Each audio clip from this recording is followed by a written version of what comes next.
우리는 걸어다니는 교회입니다. 제가 얼마 전 어떤 영화를 봤는데요. 그 영화의 배경은 제가 아마 어릴 적쯤의 상황으로 그렇게 묘사되고 있었습니다. 동네에서 아이들이 막 뛰어놀고요. 엄마는 밥때가 되면 밥을 먹으라고 막 부르고요. 한 70년대, 1980년대 풍경으로 보이는 그런 배경이었습니다. 제가 어릴 때는 동네에 소독차가 돌면 동네에 꼬마 녀석들이 다 모여서 그 뒤를 졸졸졸 따라다녔죠. 우리 동네에 아이들이 이만큼 있습니다.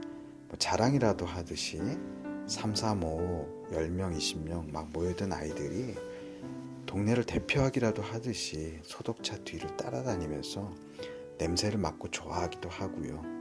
그 나오는 연기, 그것을 막 해치고 신나하면서 소독차를 따라서 동네를 돌았던 기억이 생생합니다. 저도 이런 풍경이 있는 동네에 살았었습니다. 그러다가 어릴 적 아파트만 있는 동네로 이사하게 되었어요. 그리고는 제가 살고 있는 아파트가 있었고 그 옆에는 한양 아파트라는 곳이 있었습니다. 하루는 이 아파트 옆에서 놀고 있는데 소방차가 막 사이렌을 울리면서 한양 아파트를 향해 가는 거예요. 옆에서 놀고 있던 저와 친구들, 그리고 아마 1살, 2살 정도 형들이 함께 있다가 약속이라도 한 듯이 소리를 지르면서 불이다 불이다 이렇게 외치며 불구경을 하러 달려가게 되었습니다. 그런데 이렇게 불이다 불이다 소리를 지르고 달려갔던 우리들 중에 어떤 한 형이 갑자기 털썩 자리에 주저앉으면서 저기 우리 집 이렇게 소리를 지르는 거예요. 알고 보니까 그 형 집이 불타고 있었던 것이죠. 누가 알았겠습니까? 그 형 집인지, 그 형 집이 불타고 있는지 아무도 몰랐죠. 우리가 불났다고 구경하러 갔던 집이 어느 한 형의 집이었던 거예요.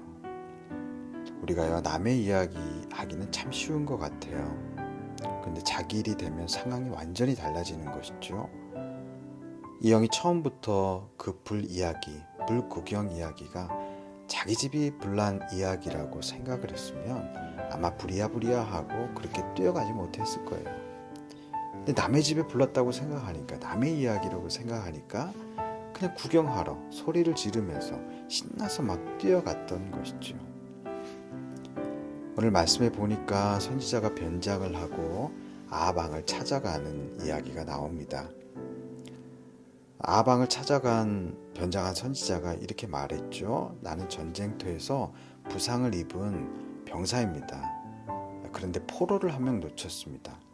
포로를 한 명 놓치면 은 1달란트나 돈이 없으면 자기 목숨을 내놓아야 되는데 저는 돈이 없습니다. 어찌해야 될까요? 이렇게 물은 것이에요. 그때 아방이요, 그 말을 듣고 안 되긴 했지만 어쩔 수 없구나. 너는 네가 지은 죄에 대한 상응하는 벌을 받아야겠구나. 이렇게 말하는 거예요.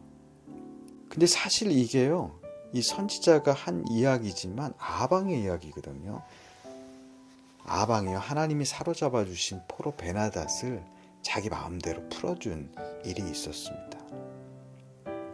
만약 아방이 말한 대로 이 포로를 풀어준 사람이 대가를 지불해야 된다면 자기는 하나님이 반대하는 일을 하면서 포로를 마음대로 풀어줬으니까 이 아방도 상응하는 벌을 받아야 마땅한 것이죠. 그런데 이 변장한 선지자가 이 이야기를 할 때 아방이 자기 이야기라는 것을 몰랐던 거예요. 남의 이야기니까 안타깝지만 어쩔 수 없군요. 벌을 받아야 됩니다. 이렇게 말했던 거예요. 참 우리가 자기 얘기하기는 어려운데요, 남의 이야기하기는 참 쉬운 것 같아요. 그냥 남의 이야기니까 흘려보내는 거예요.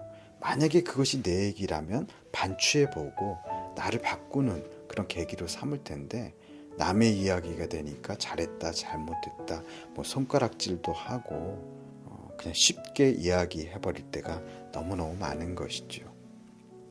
선지자 나단도요, 다윗 왕에게 가서 사실 다윗 왕의 이야기인데 다른 이야기에 빗대어서 막 이야기했습니다. 그때 다윗이요, 그런 나쁜 사람이 있느냐, 벌 받아야지, 이렇게 말했는데요. 그때 나단 선지자가 그 나쁜 사람이 바로 당신입니다, 이렇게 말한 것이죠.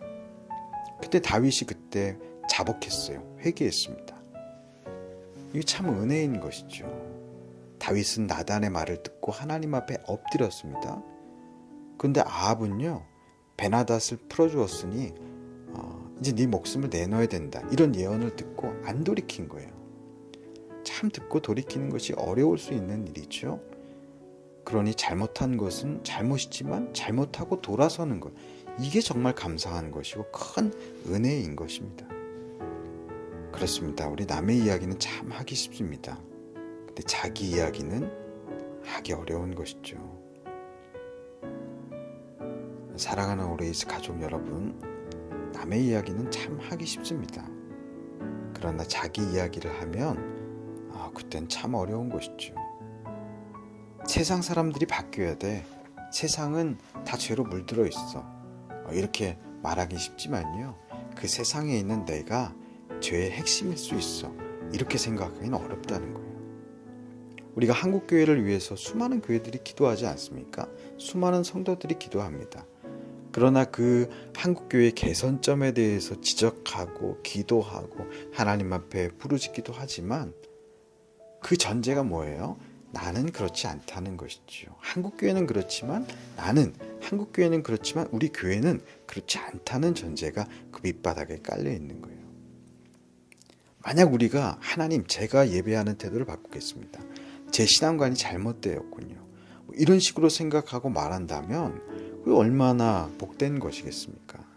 근데 우리는 마치 나는 안 그런 것처럼 다른 사람만을 지적하는 데 몰두하고 있다는 것이죠. 하나님은요, 이스라엘 백성들에게 너희들이 가나안에 들어가면 그것에 있는 것을 모두 다 죽여라, 이렇게 말했습니다. 사실 가나안에 보기 좋고 쓸모 있어 보이는 것들이 많이 있었거든요. 근데 그것도 다 죽여버리고 없애버리라는 거예요. 근데 이스라엘 백성들이요, 그걸 없애지 않았습니다. 왜? 가치 있어 보이니까, 보기도 좋고 쓸모 있어 보이니까. 근데 그것이 나중에 우상 숭배의 씨앗이 되었던 것, 그것을 우리가 기억하지 않습니까? 이때 다 죽여버려라, 없애버려라, 멸절해버려라, 이게 히렘법입니다. 그래서 히렘이요, 멸하기로 작정한 사람이라는 뜻이 있어요. 멸하기로 작정한 사람들, 가나안에서 다 멸절시키고 다 없애버려야 되는데 그 일부를 빼돌렸습니다. 그리고 오히려 하나님께 바치겠다고 바쳤어요. 그래서 온전히 하나님 앞에 바친 물건이 있는데 이것이 멸절하기로 작정한 사람들과 똑같은 단어라는 것, 이게 참 놀라운 사실입니다. 하나님께 온전히 바친 물건과 멸하기로 작정한 사람들, 같은 단어라는 거예요. 그러므로 하나님께 아무리 바쳤어도 하나님이 하지 말라고 하는 것은 순종이 아니라 똑같은 불순종이라는 거예요. 여리고성이 무너졌죠. 하지만 이스라엘을 괴롭게 하는 것은 아간이라는 것이 폭로되었던 것처럼 지금 아백성이 무너졌는데요, 이스라엘을 괴롭히는 원흉은 아합이라는 거예요. 남의 얘기하기 쉽습니다. 남을 위해 기도를 잘할 수도 있습니다. 때로는 교회를 위해서, 한국교회를 위해서 기도할 수 있습니다. 그런데 한국교회의 문제점이 바로 나의 문제점이다, 이렇게 생각하는 것, 이것이 하나님 보시기에 복된 거예요. 그렇지 않으면 우리가 우리 한국교회를 괴롭히는 원흉이 될 수도 있다는 것이죠. 우리 사랑하는 오레이스 가족 여러분들이 세상을 바꾸고 한국교회를 바꾸기 전에 나를 바꾸고 그 모든 문제가 내 문제라고 생각하는 우리 모든 오레이스 가족들 되시기를 주님의 이름으로 축복합니다.